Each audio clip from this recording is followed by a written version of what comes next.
Hey there guys, how's it going, and welcome back to another landscape photography video from beautiful Colorado Rocky Mountains. Today's video is going to be a little bit different. I didn't really have time this week to get out and shoot a second landscape photography vlog, as I like to do 2 videos a week on Thursday and Sunday.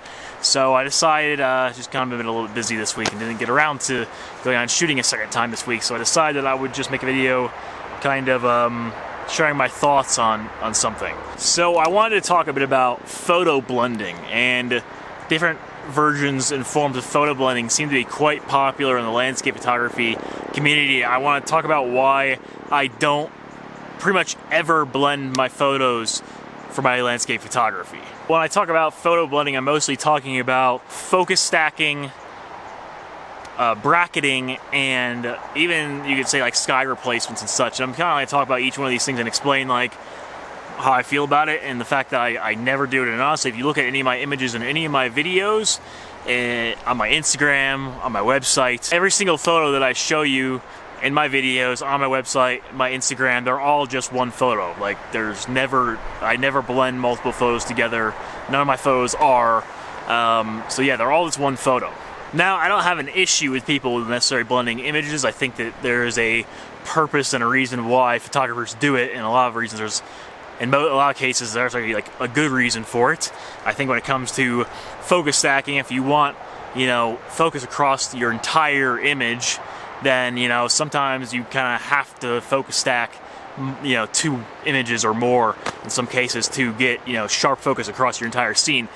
I've experimented with focus stacking, and it's just not something that ever stuck on for me in my photography. Like, I found that I'm generally pretty pleased with the level of focus across my images most of the time, and I just don't generally find it necessary to focus stack my images. But I've seen many cases where I can understand in certain photos why someone would focus stack certain images. Now, the second one is bracketing, and from my experience, mostly why you would bracket is if you have a really high dynamic range scene and you don't want your sky blown out and you don't want your shadows and your foreground too dark, and you might take 2 or 3 separate images at different exposures to get the exposure of each part of the scene, right. And then after that, you'd blend them all together in Photoshop or whatever, and your exposure would be correct across your entire scene, from the sky to, whatever else you were shooting. This highlights wouldn't be blown in the sky, the shadows wouldn't be too dark, and it would be exposed probably across the entire scene. I've experimented with this in the past, bracketing images, and honestly I've kind of found techniques that for me have worked in allowing me to just shoot it with one image. Generally what I will do with this camera, at least my Lumix G85, I will just make sure that I'm more exposed to the sky, and I found that with raw files in Lightroom you can always pull out so much detail out of the shadows that if I underexpose the shadows, it's generally okay. I can pull the detail out and it's still fine, as long as I don't overexpose the highlights, which seem to be the bigger issue, at least from my experience. Really, for me, with focus stacking and bracketing, the biggest reason why I don't do it is because I actually like to keep my photography as simple as possible.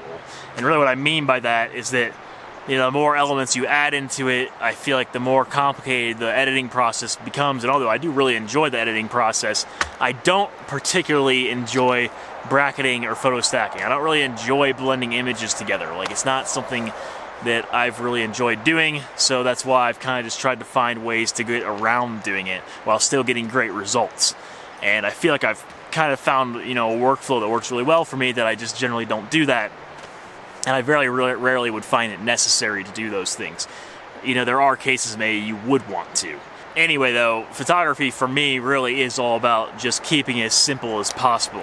So I try to always just keep my photos just with one shot and just work with the photo I got and try and get it as good as I can. And that's what I find most rewarding for me in photography, is just trying to keep it simple, one photo, and just try and make that work for me instead of, blending multiple images together. And then even for me at that point, I feel like sometimes you just blend too many together and you can just tell that it's just not real. Like, you can tell it's not a real image because it just looks way over edited, in my opinion. And I don't like images that look over edited. I prefer to keep it simple and avoid that whole thing altogether. Although I don't actually have an issue with photographers that do photo stacking or bracketing because I actually think there's a valid reason why you would want to do those things in certain situations. So I don't think it's a bad thing. I don't condone it at all. I think if you want to, you should, and if it's necessary, go for it, do it. It's just not personally my style of photography. It just doesn't fit in with what I try to do with my own photography. Now the last one I want to talk about, which I actually kind of don't really agree with, at least if you're trying to pretend like your photo is real and not really just a composite, is sky replacements. I am not a fan of sky replacements. I kind of feel like it takes the whole purpose of landscape photography and just throws it out the window, because I don't really understand why you'd want to replace the sky if that's not what the sky actually looked like. Because for me, at least in my photography, the whole point is to shoot what I actually saw, and I'm not really a big fan of adding things to a photo that just are not there at all. So if the sky is what it is, that's what it is, and that's what I'm shooting that day. I'm not going to replace it with a better sky that I shot 6 months earlier just because I want the sky to look a certain way. It's like, if I want the sky to look a certain way, then I'm going to have to go back to the location another day and try again in better conditions that are more conducive for the type of photo I'm looking to capture. So, I don't know, I kind of feel like sky replacements are okay with me as long as you're upfront and honest with the fact that you did a sky replacement. Don't like take your photo and do a sky replacement with this amazing sky and sit there and just pretend like you didn't replace the sky and that's how it actually was. Because I feel like, at least for me as a photographer and as an artist in a way, I feel like that's deceiving to your viewer, and I don't really think it's okay to deceive your viewer as a photographer. Now, if you like doing composite photography and you're just having some fun and you're like, hey, I want to replace the sky because I want it to look a certain way, and you're upfront about the fact that you did in fact replace the sky, then I don't think there's anything wrong with that, because I don't think there should be a limit on art. Like, if you want to make composites and stuff, I think that's okay. Just don't deceive the viewer and tell them or pretend like that's how it actually was when you took that photograph. It's more or less where I stand with sky replacements.